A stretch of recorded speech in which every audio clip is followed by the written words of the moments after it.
आपने समस्ते जानते जे आज पीएम किसान योजना जो 17तम किस्तिर टंका रही यही 17तम किस्तिर टंका जहाँकि माननीय प्रधानमंत्री नरेंद्र मोदी संध्या 5टार चाषी अकाउंट को यही टंकाटी रिमोट देवे कि ट्रांसफर करेंगे। तेज सरकार तरफ जो पीएम किसान योजनार 17तम किस्तिर टंका चाषी अकाउंट को आज संध्या 5टार ट्रांसफर कर यही टंकाटी आपणकर जो बैंक अकाउंट रही क्यों बैंक अकाउंट रे सरकार तरफ यही टंकाटी ट्रांसफर कर जानीपारे जहाँकि आपको वीडियो माध्यम पूरा स्टेप बाय स्टेप जनइबी से भिडटी को शेष पर्यंत देखूँ। ता पूर्व वीडियो को गोटे लाइक कर दिंतु और जो मैंने चैनल को नुआ आसवे चैनल को सब्सक्राइब करके पाखर थी बेल आइकन को क्लिक करके ऑल नोटिफिकेशन ऑन कर दिंतु।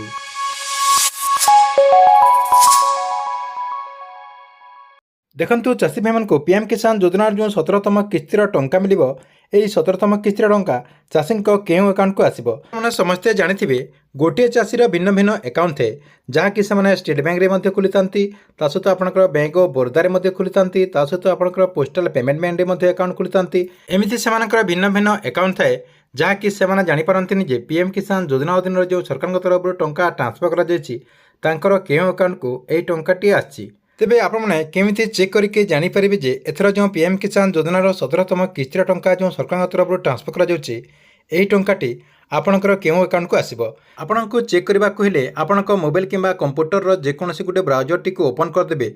ओपन करदे कि सेठी आपण सर्च करदेबे UIDAI लिखिकी आपण सर्च करदेबे। सर्च करदेला परे ऊपर देखंतु आपणकर लेखाइछि UIDAI ऊपर आपणकर जो लेखाइछि सेठी आपण क्लिक करदेबे।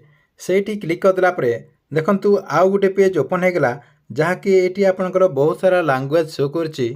देखंतु आपंकर ये इंग्लिश अच्छी हिंदी अच्छी तापर आपंकर बंगाली अच्छी आपंकर बहुत सारा लैंग्वेज रही या सहित ओडिया रही आपन को जोटा कंफर्टेबल लगे सहीटा आप क्लिक करदे। मु इंग्लिश रे क्लिक करदे। देखंतु इंग्लिश रे क्लिक करदेला परे ये आपंकर आउ गोटे पेज आसीगला।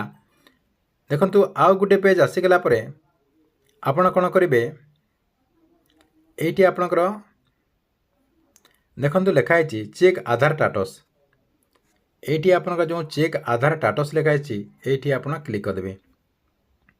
देखंतु मुझे क्लिक करदे। सेठी क्लिक करदेला परे आपणक सामने आउ गोटे पेज ओपन हो जहाँकि ये आपणकर बहुत सारा ऑप्शन रही आपड़ कौन करेंगे पूरा लास्ट को नहीं आसबे। देखंतु ये को आसीगला परे ये आपणकर गोटे ऑप्शन रही बैंक सीडिंग स्टेटस आपणकर ये जो बैंक सीडिंग स्टेटस लिखाई से आप क्लिक करदे। देखो मुझे क्लिक करदेली। क्लिक करदेला परे आपणकर जो आधार नंबर रही ये जो आधार नंबर रही आधार नंबरटा देदेवे। देदेला परे ये आप जो कैप्चा रही कैप्चाटा ये फिलअप करदे। फिलअप करदेला परे तले आपणकर देखंतु ये रही लॉगिंग विथ OTP रही से आप क्लिक करदे। यही सब आपको मैं फिलअप करके देखा दूँगी। देखंतु सेठी आपणकर आधार नंबर दे देकी आपणकर गेट OTP रे क्लिक करदेला परे आपणकर जो मोबाइल नंबर रजिस्ट्रेशन होईची आपणकर जो आधार कार्ड होची से आधार कार्ड रे जो मोबाइल नंबर रजिस्ट्रेशन होईची से मोबाइल नंबर को गोटे OTP आसीजिवो जहाँकि आपने एठी OTP टा दे देबे। देखंतु मु OTP टा दे दोची 323351 दे देला परे आपण कोन करिवे लॉगिन रे क्लिक करदेबे। तो लॉगिन रे क्लिक करदेला परे आपणक सामने एमती गोटे पेज ओपन हो जिवो जहाँकि ऊपर आप देखिए आपंकर जो आधार कार्ड नंबर रही आधार कार्ड लास्ट आपंकर 4टा नंबर शो करुच्ची सहित देखो तार तले बैंक आपंकर सीडिंग स्टेटस लिखाई जहाँकि एक्टिव रही सहित बैंक सीडिंग आपंकर जो डेट रही से डेट ये शो करुच्ची सहित आपंकर जो बैंक सीडिंगटा है क्यों बैंक रे देखो ये आपंकर मुझे जार चेक करुच्ची स्टेट बैंक ऑफ इंडिया आपंकर एक्टिव होती ताले आप समस्ते जानी रखु जे जहाँकर आपंकर ए बैंक जो लिखाई